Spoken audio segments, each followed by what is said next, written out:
السلام علیکم مفتی صاحب، امام اعظم ابو حنیفہ رحمۃ اللہ علیہ کون کون سے صحابہ کے شاگرد تھے اور امام ابو حنیفہ نے صحابہ کرام میں سے کس کس کا زمانہ پایا ہے؟ حضرت امام اعظم ابو حنیفہ رحمۃ اللہ علیہ نعمان بن ثابت ہیں، انہوں نے 80 صحابہ کا زمانہ پایا ہے، 23 صحابہ کی زیارت کی ہے، 8 صحابہ کرام سے علم حاصل کیا جی 80 صحابہ کا زمانہ پایا، یعنی ان کے وقت میں موجود تھے، 23 صحابہ کی زیارت کی ہے، 8 صحابہ سے علم حاصل کیا۔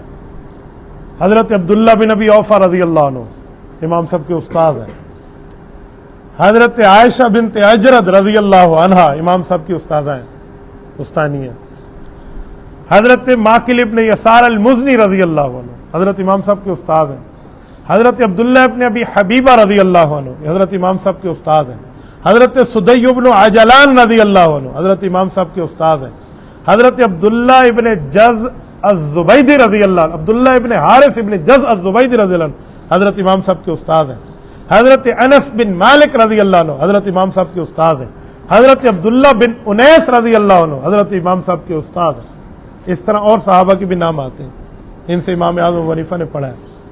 یہ جو حدیث ہے وَلَوْ تَوَكَّلْتُمْ عَلَى اللَّهِ حَقَّ تَوَكُّلِهِ لَرُزِقْتُمْ كَمَا يُرْزَقُ الطَّيْرُ تَغْدُو خِمَاصًا وَتَرُوحُ بِطَانًا۔ فرمائے لوگو تم اللہ پر توکل حاصل کر لو تو اللہ تمہیں ایسے رزق دے گا جیسے اللہ پرندوں کو دیتا ہے، وہ صبح اٹھتے ہیں تو خالی پیٹ اور شام کو آتے ہیں تو اپنے لیے بھی بچوں کے لیے بھی لے کے آتے ہیں۔ یہ حدیث حضرت انس رضی اللہ عنہ کے واسطے سے امت کو ملی ہے، امام اعظم ابو حنیفہ نے حضرت انس سے سنی ہے، امت کو بتائی۔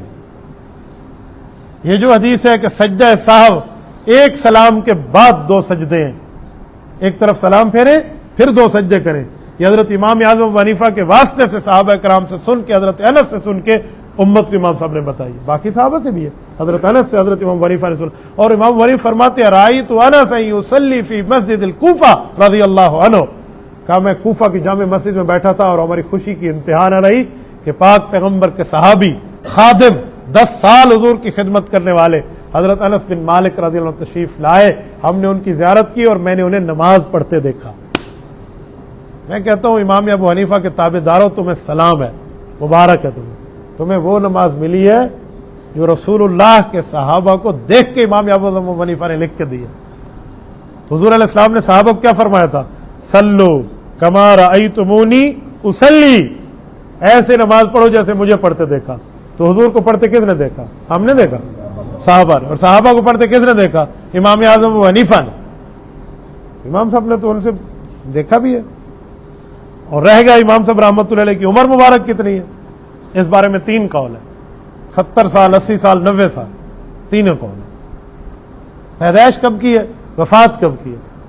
وفات پہ اتفاق ہے 15 رجب سن 150 ہجری، پیدائش 3 قول ہے، اسی لیے عمر زیادہ بنتی ہے، سن 80 ہجری، سن 70 ہجری، سن 60 ہجری۔ صحابہ کا زمانہ 110 ہجری پہ ختم ہے۔ اگر امام ابو حنیفہ 80 ہجری میں پیدا ہوئے ہیں تو ذرا گنے، 90، 100 اور 10 کتنے سال بنتے ہیں؟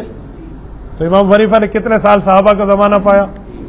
اگر 70 ہجری کا قول لیں تو 80، 90، 100، 110 کتنے سال بنے؟ تو امام ابو حنیفہ نے کتنے سال صحابہ کا زمانہ پایا؟ اگر سن 60 ہجری کا قول لیں تو 70، 80، 90، 100، 110، اللہ اکبر، آدھی صدی امام ابو حنیفہ صحابہ میں اٹھے اور بیٹھے، آدھی صدی، نصف صدی۔ یہ ہے امام اعظم ابو حنیفہ نعمان بن ثابت۔ میری بڑی خواہش ہے کہ مجھے کبھی اللہ ان کی قبر پہ فاتحہ کی توفیق دے دے۔ کئی مرتبہ میں نے یہاں سے فاتحہ کیا، الحمدللہ امام صاحب کو عمرے کے ثوابوں میں شریک کیا ہے، میں بڑا جی چاہتا ہوں۔ قبر مبارک ان کی بغداد میں، حضرت امام حسن عسکری رحمۃ اللہ تعالی علیہ قبر مبارک کے کہتے ہیں سامنے ہے۔ میں بغداد نہیں گیا ابھی تک، لیکن پھر طے کیا ہے کہ اگر عراق گیا تو سب سے پہلے حضرت سیدنا علی حیدر کرار، لا فتح الا علی ولا سیف الا ذوالفقار، حضرت علی کے قدموں میں حاضری کرنی، کیونکہ خلفاء راشدین میں نے حضرت ابوبکر، عمر، حضرت عثمان کی قبروں پہ حاضری دی ہے، ہر حاجی جا کے دے سکتا ہے۔ شیخین کی قبر حضور کے روضے کے اندر ہے، حضرت عثمان قبر جنت البقیع، لیکن حضرت علی کی قبر پہ نہ جانے کا آج تک میرے دل میں قلق ہے۔ 3 سے 4 5 مرتبہ ساتھیوں نے ترتیب بنائی، لیکن بس کسی وجہ سے میں اس کو فائنل نہیں کر سکتا۔ پہلے حضرت علی کی قبر پہ حاضری دیں گے انشاءاللہ۔ ان کے بعد حضرت امام حسین رضی اللہ عنہ، حضرت امام حسین مظلوم کربلا، ان کی قبر مبارک ہے، اکیلی نہیں ہے، اپنے بھائیوں کے ساتھ ہے۔ حضرت حسین کے 8 بھائی حضرت حسین کے ساتھ میدان کربلا میں شہید ہوئے ہیں۔ کتنے بھائی؟ 8 بھائی۔ نام سنا دوں: محمد الاوسط ابن علی، ابو بکر ابن علی، عمر ابن علی، عثمان ابن علی، عباس ابن علی، عبداللہ ابن علی، عبید اللہ ابن علی، جعفر ابن علی، عباس ابن علی۔ نامے ہے حضرت امام علی مقام امام حسین ابن علی رضی اللہ تعالی عنہم۔ یہ 9 بھائیوں کی کٹھی قبر مبارک ہے کربلا میں۔ ان 9 کی قبروں پہ بھی ہم حاضری دیں گے۔ دین آپ کو آدھا سنایا جاتا ہے۔ اہل سنت والجماعت کی یہ خصوصیت ہے کہ ہم دین پورا سناتے ہیں۔ تو یہ 9 کے 9 خون حیدری ہیں، خون علوی ہیں۔ ان کی رگوں میں بھی حضرت حیدر کرار رضی اللہ عنہ کو خون مبارک دوڑتا ہے۔ تو حضرت حسین قبر پہ حاضری ہوگی انشاءاللہ، ان کے بھائیوں کو قبور پہ۔ اس کے بعد پھر حضرت امام اعظم ابو حنیفہ، حضرت امام حسن عسکری، حضرت محبوب سبحانی ذل رحمانی، حضرت شیخ عبد القادر جیلانی رحمۃ اللہ علیہ، ان سب کی قبور مبارکہ وہیں ہیں بغداد میں۔ دعا فرمائے اللہ عافیت کے ساتھ ہمیں حاضری کی توفیق عطا فرمائے۔